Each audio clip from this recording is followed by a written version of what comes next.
Hi geniuses, welcome to my channel science wizard Pooja Ranjan. और आज हम ग्रेड 6 का चैप्टर 2 डिस्कस करने वाले हैं, components of food from the living science book.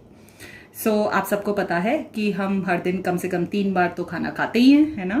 और खाने की क्या ज़रूरत है आपको, so you know it very well, क्योंकि बिना खाए हमें बहुत वीकनेस फील होगी, हम ग्रो नहीं कर पाएंगे, हमारी बॉडी बीमारी से अपने आप को प्रोटेक्ट नहीं कर पाएगी। इसीलिए खाने की बहुत ज़रूरत है हमें। अब आज हम पढ़ने वाले हैं कि जो हम खाना खाते हैं, ठीक है, उसमें क्या क्या चीज़ें हैं। अब ये जानना क्यों ज़रूरी है कि खाने में, किस खाने में क्या चीज़ें पाई जाती हैं।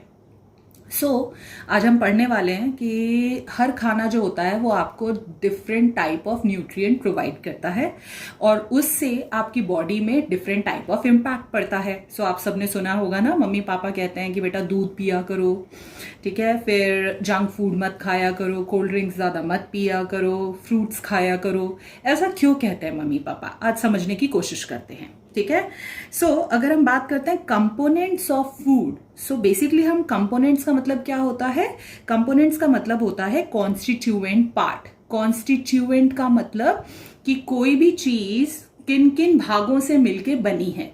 हम यहाँ पे खाने की बात कर रहे हैं, तो खाने में भी डिफरेंट टाइप्स ऑफ कॉन्स्टिट्यूएंट्स पाए जाते हैं, ठीक है। अब वो कौन कौन से कॉन्स्टिट्यूएंट से मिलके हमारा खाना बना है उसके बारे में हम डिस्कस करेंगे, या फिर आप इंग्रेडिएंट्स भी कह सकते हैं, ठीक है। सबसे पहले हमें ये पता होना चाहिए कि जो हमारा फूड होता है ना, उसमें different type of chemical substance पाया जाता है जिसको कि हम न्यूट्रिएंट्स कहते हैं।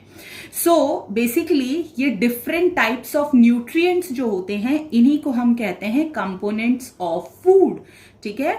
अब ये जो डिफरेंट टाइप ऑफ न्यूट्रिएंट्स होते हैं, जैसे carbohydrates, fats, proteins, vitamins and minerals, ये सब मिलके ही आपके खाने को बनाते हैं, ठीक है। अब जैसे बहुत सिंपल एग्जांपल अगर मैं दूं, तो आपका जो चीनी खाते हैं आप, ठीक है, व्हाइट शुगर, जिससे मिठाइयां बनती हैं, आप कॉफी में डालते हैं, आप मिल्क शेक्स में डालते हैं। ये जो होता है ये कार्बोहाइड्रेट होता है इसमें। अगर हम मिल्क की बात करते हैं, तो जो मिल्क होता है उसमें कार्बोहाइड्रेट्स भी होते हैं, उसमें प्रोटीन्स भी होते हैं, उसमें फैट भी होते हैं, उसमें मिनरल्स भी होते हैं।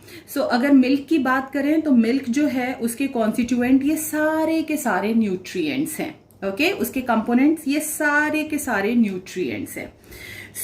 ये सारे के सारे न्यूट्रिएंट्स हमारे बॉडी के लिए बहुत जरूरी होते हैं। क्यों जरूरी होते हैं और इनका क्या फंक्शन होता है, आइए समझते हैं। और इन 5 न्यूट्रिएंट्स के अलावा भी आपके शरीर को पानी की जरूरत है। क्यों? क्योंकि आपका शरीर 70% पानी से बना है और ये सारे न्यूट्रिएंट्स बाकी के 30% में आते हैं। तो सबसे ज्यादा आपके शरीर को पानी की आवश्यकता है। इसीलिए कहा जाता है कि एक दिन में मिनिमम 2 लीटर ऑफ वाटर तो पीना ही चाहिए। इसके अलावा हमें रफेज की जरूरत पड़ती है, ठीक है। अब ये जो रफेज होता है ये कहां से मिलता है और इसका क्या फंक्शन है हमारे बॉडी में, ये मैं आपको आगे एक्सप्लेन करूंगी। सबसे पहले हम पढ़ेंगे कार्बोहाइड्रेट्स के बारे में।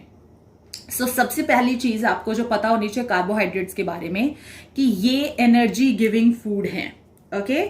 मतलब कि आपके बॉडी में जो भी एनर्जी आती है, कहां से आती है, फ्रॉम द कार्बोहाइड्रेट्स जो भी आप खाते हैं। अगर हम कार्बोहाइड्रेट्स ना खाएं मैम, तो क्या हमारी बॉडी में जो एनर्जी है वो कम होने लगेगी? एब्सोल्युटली कम होने लगेगी।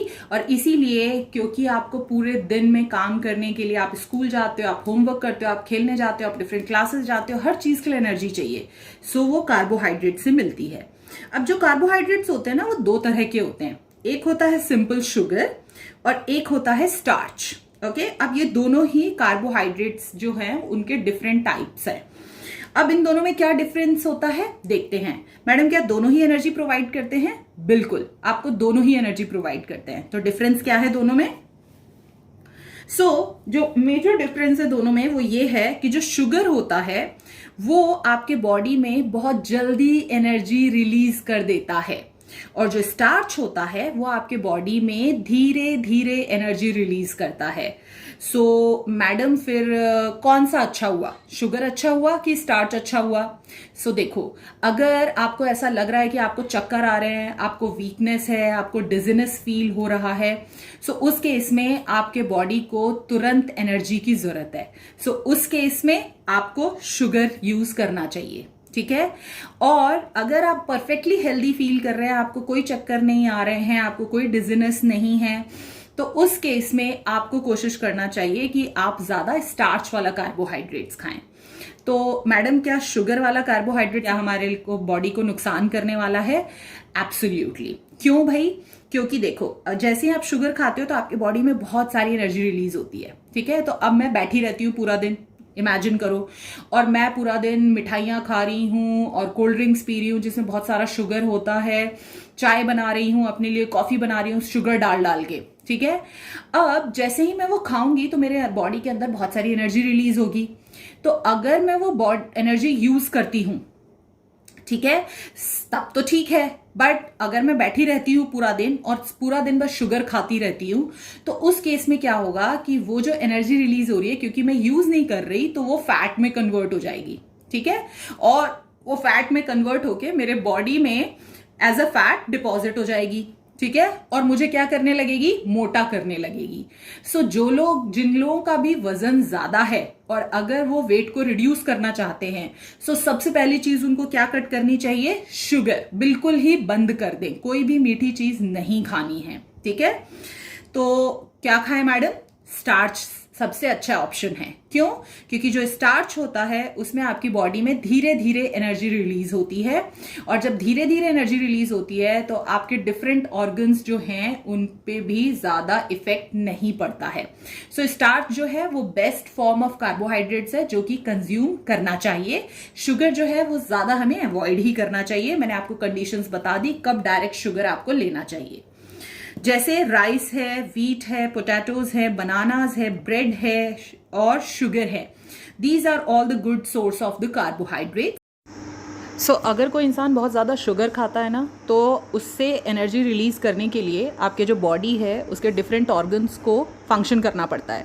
सो अगर आप बहुत ज़्यादा शुगर खा रहे हो तो जो डिफरेंट ऑर्गन्स हैं उनको बहुत ज़्यादा मेहनत करनी पड़ती है उससे एनर्जी रिलीज़ करने के लिए, और फिर वो energy as a fat deposit हो जाती है।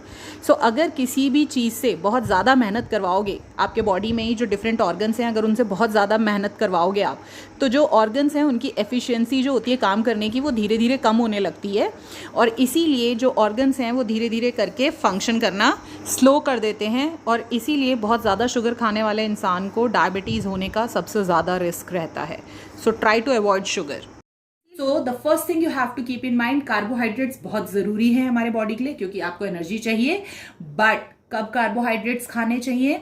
तो हमें कार्बोहाइड्रेट्स एवरीडे खाने चाहिए, बट हमें ज़्यादातर वो कार्बोहाइड्रेट्स खाने चाहिए जिनमें स्टार्च होता है, क्योंकि वो हमारे बॉडी में धीरे धीरे शुगर रिलीज करते हैं, जिससे हमारे ऑर्गन्स जो हैं उन पे बहुत ज़्यादा इम्पैक्ट नहीं पड़ता है और हमारे सारे ऑर्गन्स हेल्दी रहते हैं। और आगे जाके आपको जो फ्यूचर में रिस्क है डायबिटीज़ का, और अगर आप मोटे होते जा रहे हैं तो फैट आपके बॉडी में बढ़ता जा रहा है, सो उससे भी बहुत सारी बीमारियां आपको हो सकती हैं। सो कोशिश करिए कि अच्छा अमाउंट ऑफ कार्बोहाइड्रेट्स खाइए और उतना ही खाइए जितना आपकी बॉडी कंज्यूम कर सकती है। अगर आप एक्सेस में खा रहे हैं और कोई एक्सरसाइज नहीं कर रहे, so that can be dangerous for you. कि जो आपके फ्रूट्स होते हैं ना, उनमें भी कार्बोहाइड्रेट्स होते हैं, ठीक है, उनमें भी शुगर पाया जाता है। इवन जो आपका मिल्क है उसमें भी आपका शुगर पाया जाता है। सो उसमें कौन सा शुगर पाया जाता है मैम? क्या वो हमारे लिए नुकसानदेह है? जो सिंपल कार्बोहाइड्रेट्स होते हैं या जो सिंपल शुगर होता है, ठीक है, वो केवल चीनी से ही आपको नहीं मिलता है, वो डिफरेंट फॉर्म्स में भी पाया जा सकता है। जैसे फ्रुक्टोज है उसका दूसरा नाम, ग्लूकोज है, लैक्टोज है, ये भी पाया जाता है आपको फ्रूट्स में, ठीक है, जो आप होल फ्रूट खाते हैं। फ्रुक्टोज जो होता है वो हनी में मिल जाएगा आपको। जो भी ड्राइड फ्रूट्स होते हैं जैसे किशमिश है, रेजिन्स, ठीक है, जो जूसेस आप पीते हैं, जो फ्रूट्स खाते हैं, उनमें फ्रुक्टोज मिलता है। लैक्टोज जो है वो जनरली मिल्क और मिल्क प्रोडक्ट्स में मिलता है आपको, जो कि form of a simple sugar है। और जो ग्लूकोज होता है वो ज्यादातर आपको बहुत ही मीठे फ्रूट्स में मिलता है, जैसे बनाना है, आम है, ग्रेप्स हैं, फिग्स हैं, चेरीज हैं। सो इन सब में आपको ग्लूकोज मिलता है। सो ये भी सिंपल शुगर का ही फॉर्म है। सो मैडम क्या ये हमारे लिए नुकसान देते हैं? सो एक्चुअली जो फ्रूट से आपको शुगर मिल रहा है वो उतना नुकसान नहीं पहुंचाते हैं आपके बॉडी को। उसका रीजन ये है कि जो फ्रूट्स होते हैं ना, जब आप होल फ्रूट खाते हैं, अगर आप सिर्फ जूस पी रहे हैं सो उस केस में जो शुगर है वो डायरेक्ट आपके बॉडी में जा रहा है and that is not much of a healthy option for you.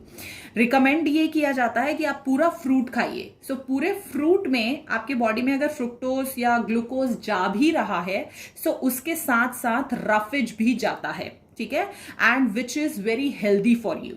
So fruits में जो शुगर पाया जाता है एक्चुअली वो उतना नुकसान नहीं करता है अगर आपको डायबिटीज नहीं है तो, ठीक है। अगर आपका शुगर लेवल ऑलरेडी हाई नहीं है तो आप हर दिन फ्रूट कंज्यूम कर सकते हैं।